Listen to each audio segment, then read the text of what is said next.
Welcome to Cheating Story Star.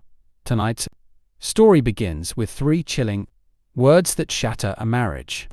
But the truth hiding behind that moment is far darker than anyone expects. Here's the story.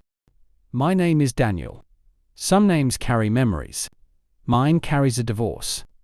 If you're listening to this, you're about to hear the darkest chapter of my life. Every detail you're about to hear belongs to a fictional story inspired by the painful choices people make. I wish none of it had ever happened. It all began the night my wife looked at me, smiled without warmth, and quietly said, "Not tonight." She thought those 3 words would end an argument. She had no idea they were about to end our marriage. This is my story. My wife smirked, "Not tonight." So I quietly handed her the divorce papers. She didn't even look at me. She stood in front of the bedroom mirror, removing her earrings one by one, then caught my reflection. A slow smile, cold, almost amused. Not tonight. Just 3 words. No apology. No explanation. Then she laughed under her breath, as if rejecting her own husband had become some private joke. Something inside me finally stopped struggling. I didn't argue. I didn't ask why. Instead, I reached into the leather folder I'd been carrying all evening and placed a thick envelope on the dresser beside her perfume. "I understand," I said quietly. She glanced down. Her smile disappeared. The words "petition for dissolution of marriage" stared back at her. For the first time in months, she looked afraid. 3 months earlier, I still believed exhaustion explained everything. Late meetings, business trips, phone calls taken outside, passwords changed overnight. None of those things proved betrayal. Not alone.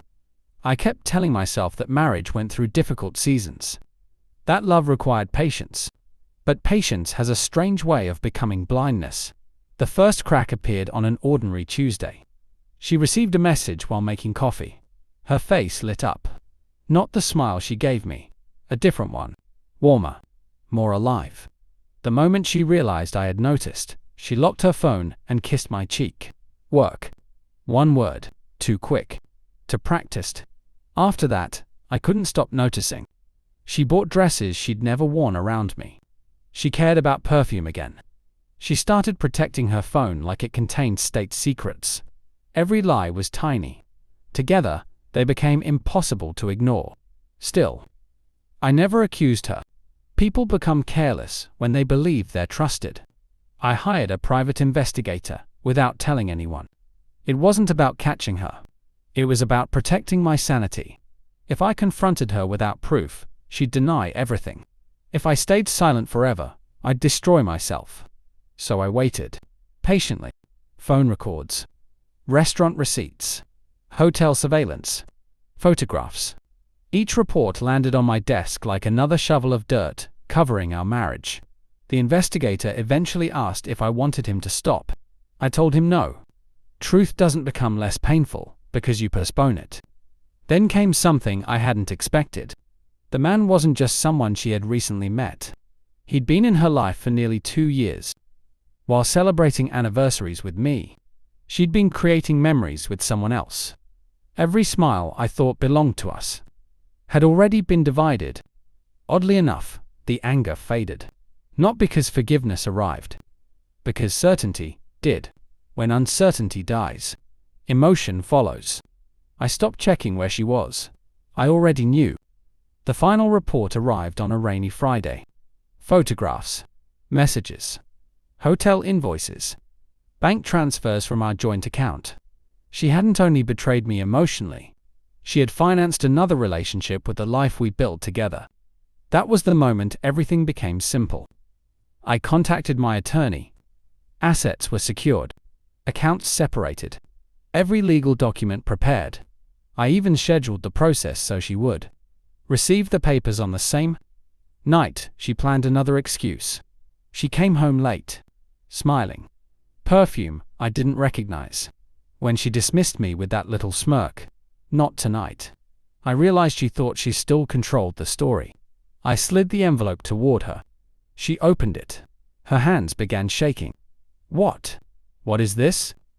I looked at her calmly. The ending. She tried to speak. Nothing came out. For once, silence belonged to her. The next morning she cried. Not because she missed me, because consequences had finally arrived. She insisted it wasn't what I thought.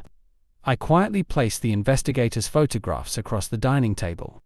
Then the bank statements. Then printed messages. I never raised my voice. Didn't need to. Every page spoke louder than anger ever could. She collapsed into the chair. I made mistakes. No, I answered. You made choices. She begged for another chance. Promised therapy. Promised honesty. Promised she loved me. Funny. Love had finally appeared. Only after comfort disappeared. Before leaving, I handed copies of the evidence to our attorneys. Nothing dramatic. Nothing theatrical. Just facts. Cold. Precise. Irreversible. As I closed the front door behind me, I realized revenge wasn't watching someone suffer. It was refusing to carry the weight of their lies any longer. Months later, people asked if I hated her. I didn't. Hatred keeps people connected. I wanted distance. Nothing more. The hardest lesson wasn't discovering the affair. It was realizing I had ignored my own instincts to protect an illusion. Trust is priceless.